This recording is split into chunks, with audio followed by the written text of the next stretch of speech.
Constructing your life is about much more than just building a bank account. Each week, join real estate entrepreneur and mindset coach Austin Linney as he interviews guests who are constructing their dream lives and impacting the world around them on a daily basis. If you're an entrepreneur or wanting to start a business, or you just want to hear motivating stories of how others have overcome the odds, you are in the right place. And now for your host, Austin Linney. Guys, welcome back to Construct Your Life. Hope everybody's having a good day today. I have the pleasure of speaking to Mr. Chris Grenzig. How are you doing, sir? I'm doing good, brother. Staying busy. How you doing? That's right. So last time we spoke on the podcast, you were working for a big company up in New York. You were doing acquisitions for them. And you said, man, I hate money. I hate what I'm doing. My partners suck. No, I'm just kidding. He loves his partners. They're good. They're good dudes. But you decided to blaze your own trail. Yeah. And now you live in Florida. I do. Almost, actually, what's today's date? Not quite a year yet. A few more days, another week. Okay. So walk us through that decision. You know, y'all had purchased north of $400 million worth of real estate. You got your start with them. Mm-hmm. You know, what was I think there's a lot of people that would be comfortable and they would continue to do that. What was the driving force behind you going out on your own? Yeah, I mean, I was comfortable. I was there for 4.5 years. There was parts of me that thought about leaving at different times. Just because, part of me wanted, I was living in Brooklyn and working on Long Island. So it was like a 45-hour commute minimum, if not an hour and a half some days, one way, not even round trip.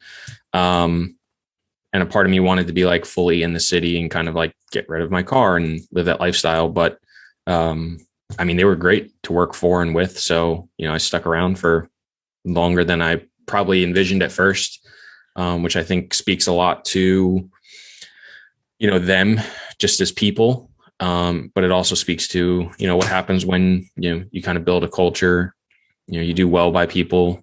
You treat them right. And, you also pay people well. I think, there's a lot to be said for that. So that's one of the reasons that I even wanted to go off on my own, was to kind of provide that for other people. Cause I know how tough it is.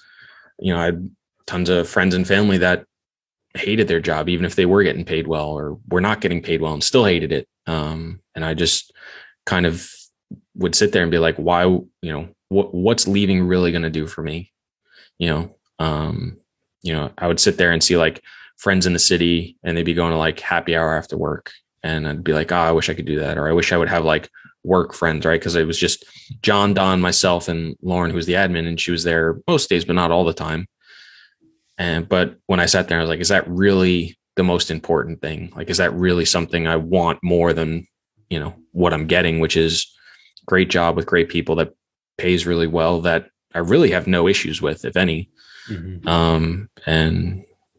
Just ultimately never decided to leave until, going off on my own, which was for vastly different reasons than, the type of work life balance that I had or what was going on. And what were some of those reasons? I mean, I think you and I share a similar thing. Like, people think I want to get into business because I want like all this money, and like, I'm not upset about any of that stuff, but mainly I just want to provide jobs. Mm-hmm. Yeah, I think there's a lot of reasons. One, I think, the challenge, it's interesting. I do think part of it was I did get very comfortable, where, part of it was also like looking around and being like, okay, like we've been doing this for a little while, kind of just felt like routine and not as much of a challenge. So it's kind of like, okay, what else can we do more? And, we talked about different things within work and my job, and then COVID kind of put everything on pause, and kind of reinforced some of the stagnation, I guess is the right word. So it's kind of like looking around, kind of looking for something new. Two, I kind of always wanted to do my own thing. It was just kind of always something I felt I wanted, and being there was probably longer than I thought it was going to be. Three, I think I just think I can do it a lot better than a lot of people, and also provide a great experience for other people. So eventually, my 10-year plan is to scale to 500 million under management, in excess of 5 million in revenue and employ anywhere from 60 to 90 people, that's a lot of people. That's a significant impact. So if I can get to that stage, that would be really, really nice. But ultimately it was I was buying this 16 unit deal for myself down in Jacksonville. I was just buying it on the side. I, didn't want to have investors or not have control, because ultimately I was an employee for Toro. I didn't have, the bottom line say, and I just had a lot of money tied up in there and in the stock market. And I was like, I want a little bit more control over what's going on. And just so many people asked me while I was buying that if I was leaving. And I kind of sat there and thought about it. I was like, I don't know, maybe I should. And then the ultimate question I kept asking myself was, if I don't do this, am I going to be 80 and look back and regret not doing it? And I felt like that answer was yes. So I said, then we've got to do it, because I don't want to look back and regret not doing it. Mm-hmm. And then on the back of that, I mean, obviously you made the decision to go off on your own. On the back of that, then you decided to take an even harder route, and you wanted to property manage it yourself as well too. Yeah. I had been saying, if people want to spend the time and energy to find podcasts of me over the past 2 years, I've been saying that, now longer, now 3 years. I've been saying that the operational side and the construction side was a gap in my knowledge. And I felt the only way to do that was to go work in a job that provides that knowledge, or, actually take on property management or day-to-day stuff.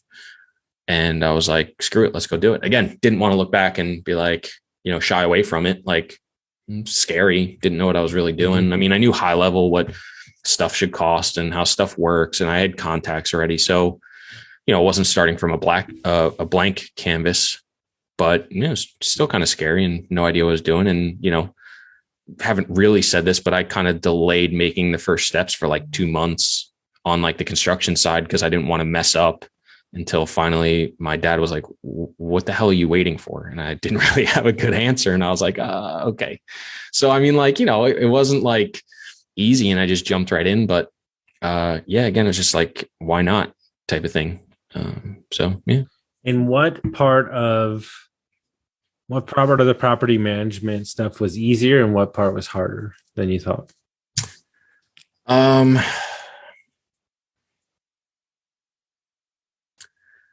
Harder was definitely managing the construction renovation side. I don't know how some of these property management companies in the past that we've used did in-house like renovations more than just like a basic turn, right? Paint, clean, whatever. Because I mean, it's hard enough just staying on top of contractors and subcontractors. So that's definitely been harder. Like, that's a position I would like to actually insource and have like a project manager that basically just oversees everything now, which is earlier than I ever thought. Easier.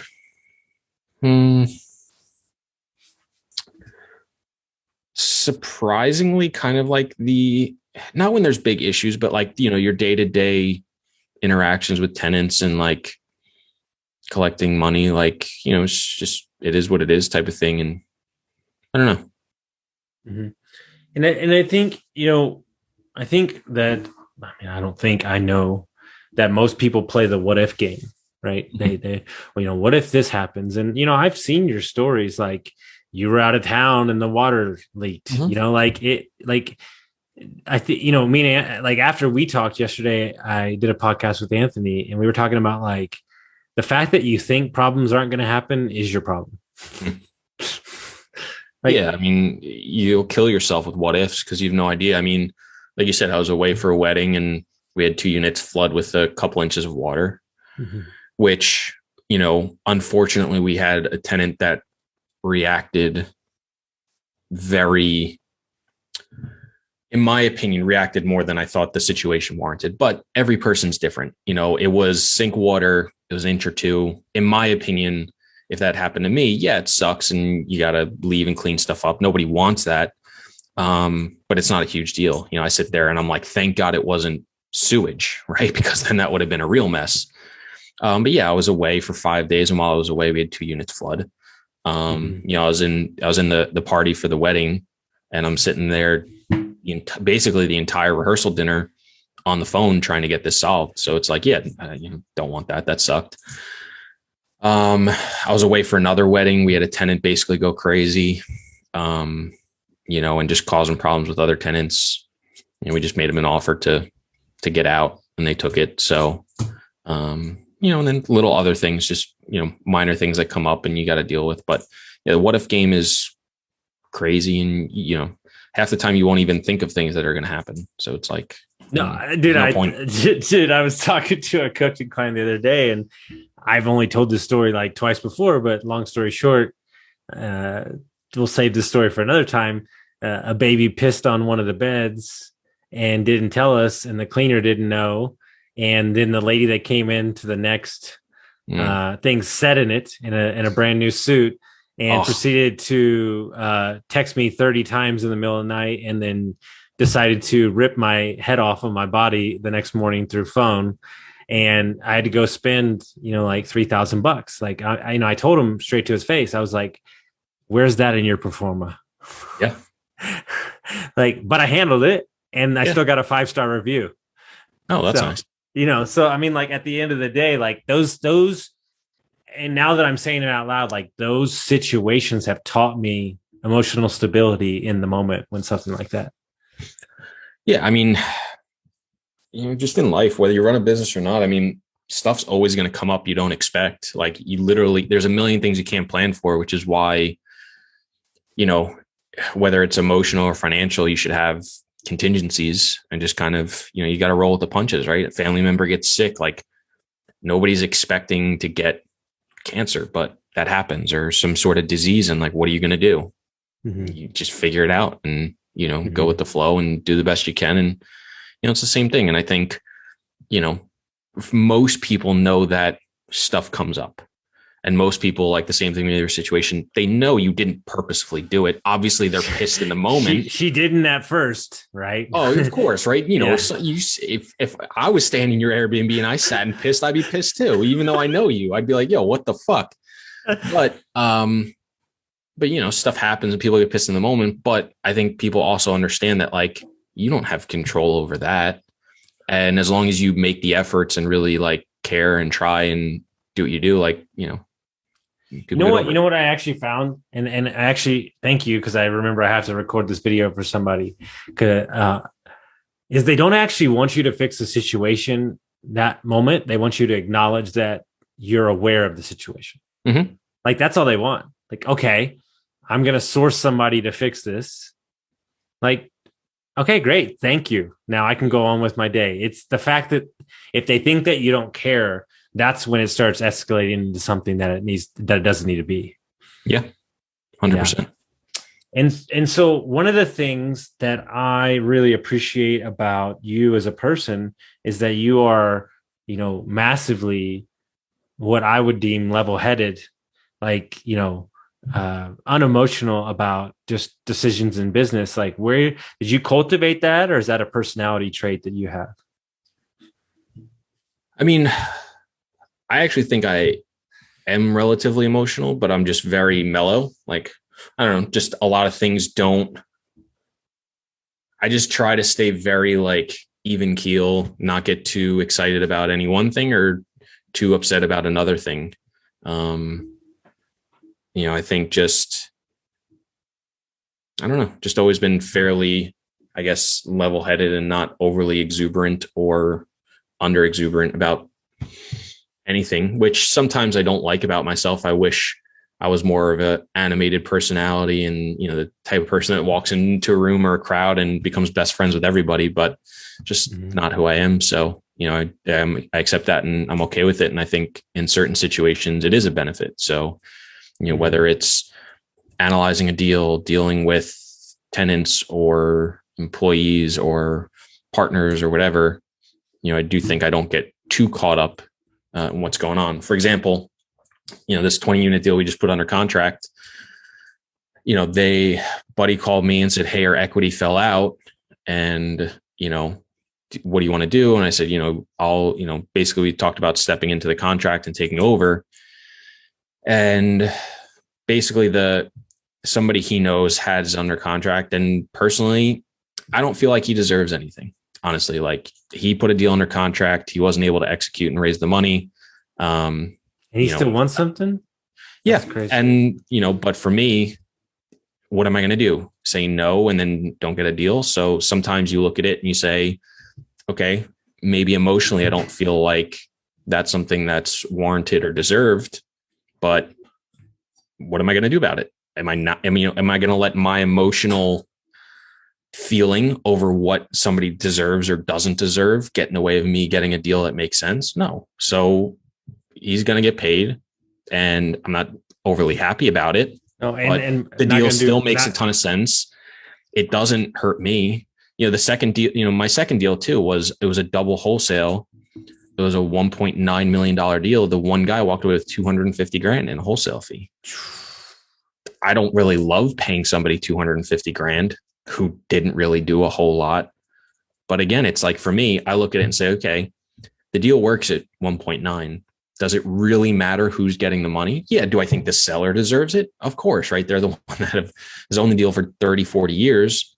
But, they're the ones that are allowing this to happen. They didn't have to, allow these assignments. So, I've got to be more unemotional about it. I'm not sitting here bragging. I don't love the fact that I paid somebody $250,000 for a deal, but that deal is going to make me way more than that over its lifetime. So I'm okay with it. So I think that's kind of where it comes in, where I know a lot of people would probably be like, fuck that. This guy doesn't deserve $250,000. He's done fucking nothing. I'm not paying that shit. And guess what? I would have the deal and they wouldn't. And that deal is going to make me way more than that over the lifespan. And yes, there's a line where eventually it doesn't make sense anymore. But for me, it's, those scenarios, it's okay. What's the price I'm willing to pay? And then I don't necessarily care how the money gets divvied up under it. That's, people are like, oh, if I bring you a deal, will you partner? Will you pay me fee? And I'm like, yeah. But, if you bring me a marketed deal or a fully, market value deal, and then you want to tack on 3% to it, no, that's never going to work, because it's already at market value. I can't afford to pay an extra 3% on it. So it's like, it's one of those things. Yeah. You bring me something that's 10% below its value and you want a 5% fee. Sure. I don't care. I'm getting something 5% below value. I never count other people's money. I think it's pretty, I heard that a couple of years ago and it kind of stuck with me because, I think you can get highly emotional when it comes to, but at the end of the day, like, the only thing that matters is, do you have the deal or not? Yeah. Like, I mean, no. Dude, I've heard of, $400,000 wholesales before. Yeah. I mean, look, it was tough, like that second deal, the 250, I knew he was making decent money. I did not think it was going to be that much. I thought it was going to be like $100,000. And then I told him, I was like, look, and I really meant it. I said, look, I don't care. And the way we had to do it, I had to because it was technically a double wholesale. So I had to step into his position. Basically, I was like, look, I don't care. I'm in, just, you have to let me know. And he didn't want to tell me. So I was like, fuck, this is definitely going to be more. And when he told me, I was like, fuck, that's a lot. But but again, I just had to go back. And the part of me, the emotional part was like, fuck, I don't want to pay this guy this much. I don't think he deserves it. But then I sat there and I'm like, look, I mean, it's more than what the seller thought it was worth, but how can I fault the guy? He got in a position, found a buyer. I think it's worth it. Mm-hmm. And honestly, now I would pay more for it today. So it's like, I can't be that upset about it. Mm-hmm. Yeah. And the tenants are in better hands with you having ownership of the property and so on and so on. But I'm gonna jump into deep waters here. Sure. With you, because I've never actually heard you talk about your personal life. Okay. Ever. But it seems like you're really happy these days. Yeah, things are going good. It seems like life is good. And I'm just curious what role that's played just in general in business and just overall.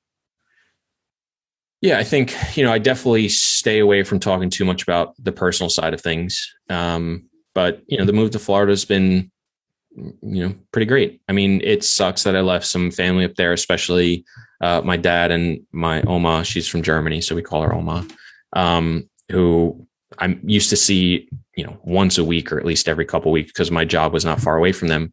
But my mom and my sister are in Florida. One's in Daytona, one's in Orlando. So I see them more. So it's a little bit of a trade-off. So and a lot of my friends, some of my very good friends from college are still in New York, which is tough as well. But, moved to Florida, job's been really great. I've been fortunate to bring on 2 people who are excellent people to work with. I'm so happy that I have them. I've been dating this woman now for 7 months. And that's been going great. We actually moved in together about a month ago. Yeah. Where did this happen? You didn't tell me. Yeah, a month ago.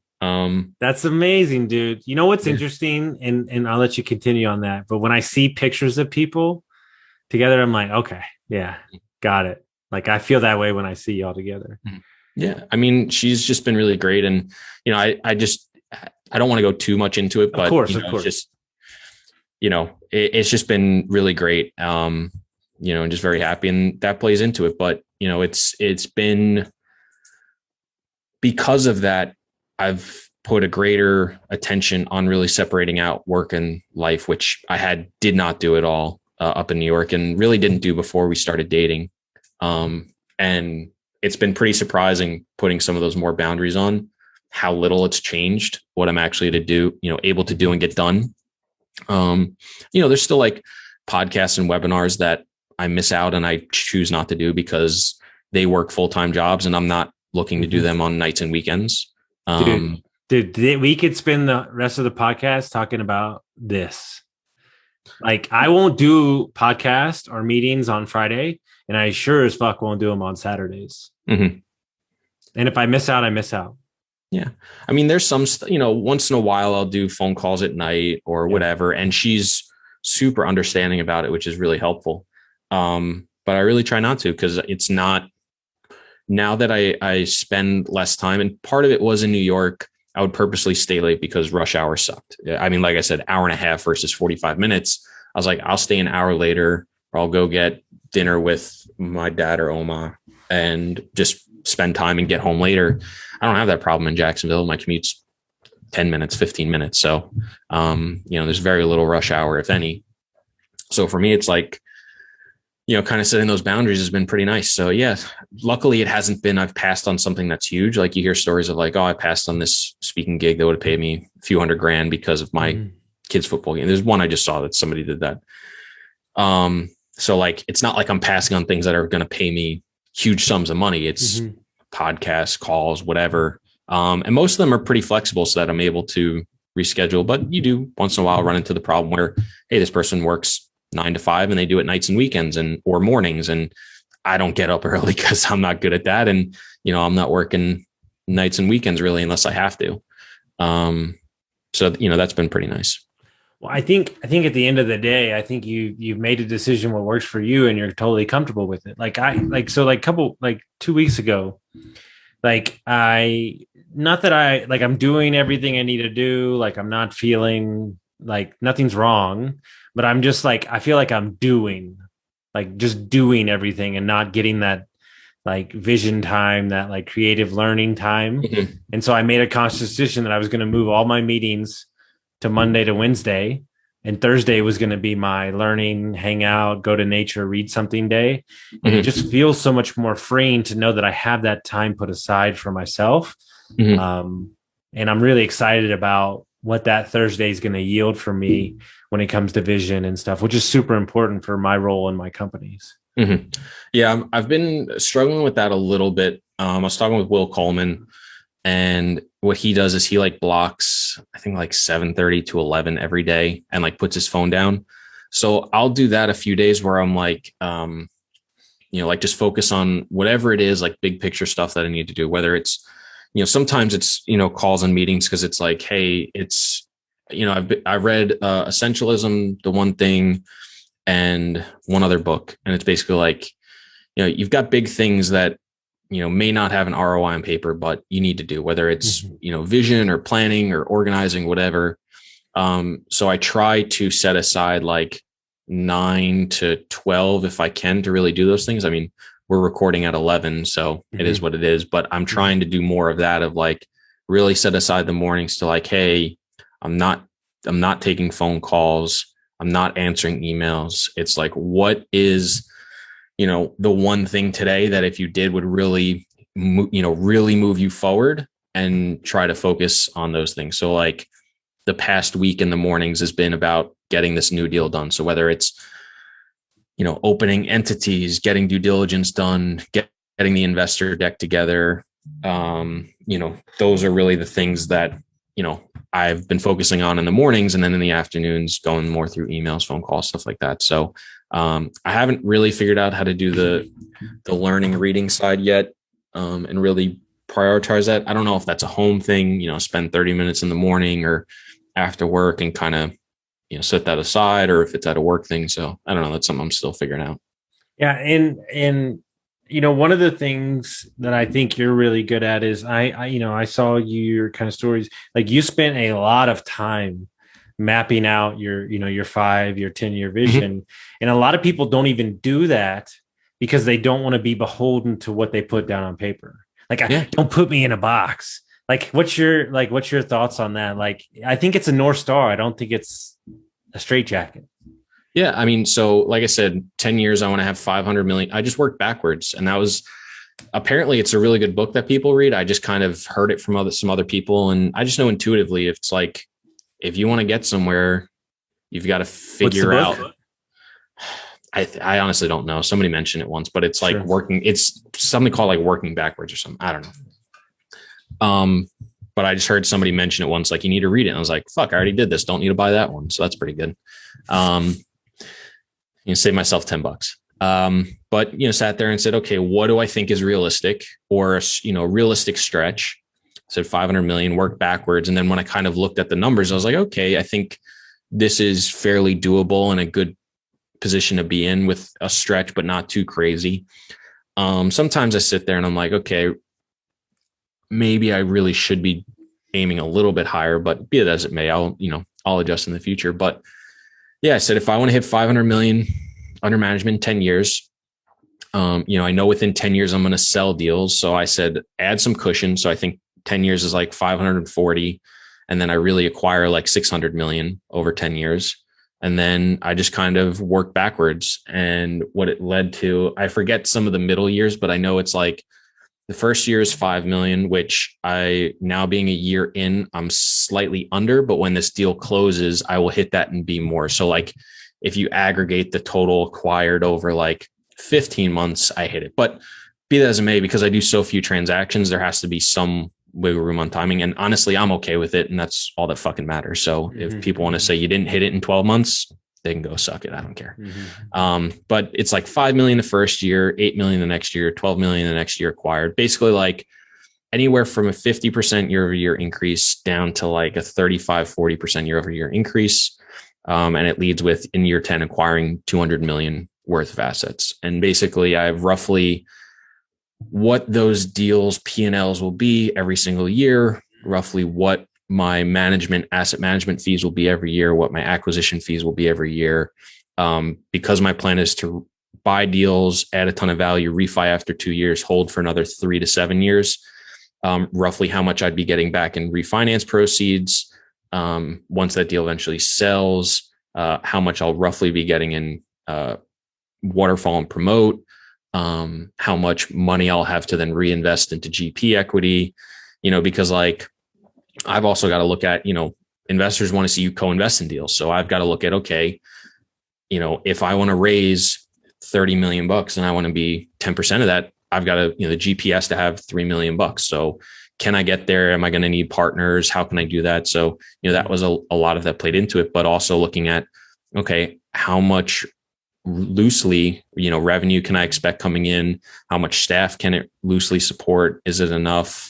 I did like a ton of research and understanding coming down, making sure that this is actually viable. Like I pulled a list for the 2 counties here, Duval and Clay, for all the multifamily, 10 plus units and 2 to 9 units. That's how they break it down.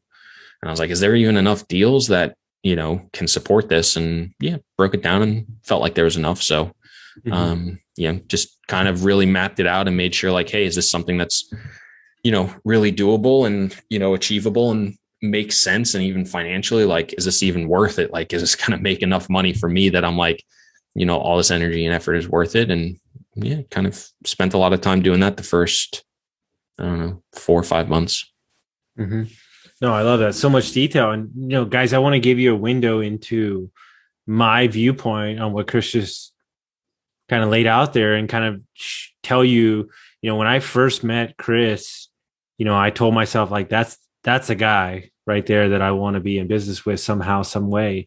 My specialty by any stretch is not the hunting down of multifamilies nor running them. I don't give a shit, nor do I care. I've got people to impact. Coaching, that's more my speed, more connecting people. And so, my philosophy for my long-term wealth and impact is to do a fund of a fund, guys. And what that is, I know all the best operators in the country, people like Chris, Anthony, Luke and Daisy and other guys, is I'm going to go raise the money for Chris. And instead of him having to raise money from 15 people, he's just going to be able to take 3 million from me. And so he only has to answer to one person. And I'll give Chris that 3 million without even looking at the deal, me personally, because I don't give a fuck. Because I know that if Chris is in a deal, that's the type of person that he is as a person, that he would never want to lose people's money. That's just who he is, right? And so what he's done is he created a reputation based on values and who he is as a person. And that's how you create value in the system with wealth creation in real estate. And it's super important. And people are so worried about the profit and loss statement, and they're so worried about what they're buying. And the question that you have to ask yourself is, are you somebody that people would invest in? That's what you need to ask yourself. And if you're not driving towards that, I don't really know what you're doing. Yeah, I was just having, for this deal we're going to be closing in January, I was having a conversation with a guy who's looking at investing, and he's also a broker in the Jacksonville area. So, he actually owns another deal like right up the road. So he came and checked out this one. We went and looked at his, bouncing ideas back and forth and talking, sent him the model. And he was asking some questions. He's like, I don't know, like, the expenses seem a little light. He's like, for this cap rate. I was like, look, honestly, I said, you get past 1 year. I was like, I don't fucking know. Like, I don't know where cap rates are going to be. I don't know what my expenses are going to be. In my first deal, my part of my insurance, you have your property level, your general liability, and then your umbrella. Our property level just went up 30%. So, our insurance total didn't go up 30%. I think it went up like 15. But like, I can't do it. What am I supposed to do? Model in that my, insurance went up 15%, the town turns around tomorrow and decides to change the millage rate. Florida's nice. You can only increase your assessed value 10% every year when you own it, but that doesn't account for your millage rate. You take your millage rate from a 1.8 to a 2.2, your insurance is going to, your taxes are going to go up 20%. I can't control that. In the a deal Toro bought, which is around the corner from my first 2 deals, but in a slightly different area. So it didn't really come into effect. A year before we bought that deal in 2020, they changed the millage rate. So everybody's taxes went up. That's stuff that happens and you can't control. I mean, we used to, I think we were saying, we used to renovate units for $3,500, and now it's like I can't imagine spending less than $6-7 grand. It's like you can't get paint. Maybe you paint a unit for $1,000. It's like you turn a unit, so it's like your costs are just naturally going to go up. Now, all these things I'm talking about are negative. We've also seen crazy rent growth. So I underwrote our first 2 deals for like $1,025 and $1,100, and we're getting anywhere from $1,200 to $1,300. So it's like, I look at that stuff and it's like, you want to talk about refinancing in 2 years, what the hell it's going to sell for in 5-7 years down the line. It's like, shit, I have no idea. But when I look at a deal, like the reason I'm even buying this deal, it doesn't have the widest margins in the world. It's not the highest returning deal on paper, but it's a fucking great location. The buyer replaced all the major CapEx stuff anywhere from the year 2000 to 2020. So roofs, plumbing, electrical, ACs, water heaters, foundational work. I mean, guys spent a ton of money and did a lot of great stuff, like replaced, not just fixed, like all new plumbing, all new electrical, all new ACs, all new water heaters. It's concrete brick construction. Literally across the road, they're building 19 brand new homes.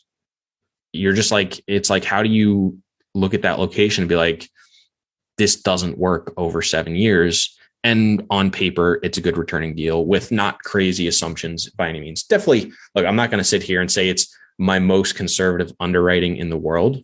That would be a lie. I'm very comfortable with it. I think it's more than doable. And I think there's a high chance we outperform it as well. But like, those are the things I look at, because I can't tell you what rent is going to be and expenses are going to be and cap rates are going to be. And, like nobody knows. So it's like you said, you've got to underwrite the person, and then you've got to look at what you can control on the deal in the next year or two. And then, just, do you believe in the area and do you believe in real estate in general? And then, it's kind of a toss up of what it's going to be in 3, 5, 7, 10 years. Yeah. Intentionality is everything. Laws change, rules change, everything. And if the intentionality is, I want to see my investors succeed, and here's how I'm going to do it. Okay, great. Then I can work off of that.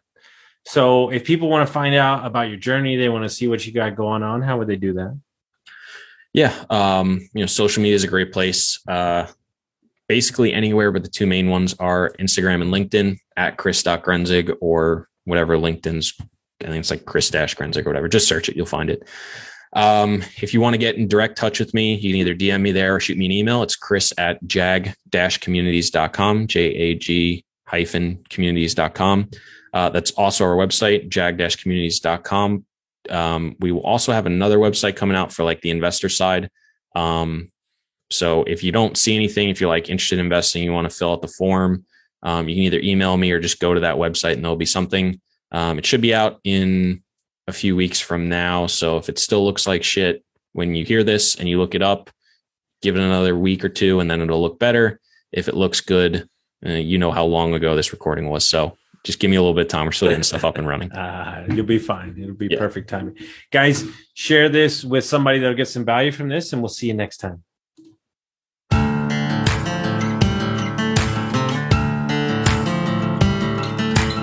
Thank you for listening to Construct Your Life with Austin Linney. If you enjoyed this episode, be sure to rate, review, subscribe, and pay it forward by sharing with a friend. Most importantly, take this opportunity to start constructing your life by taking immediate action on what you learned.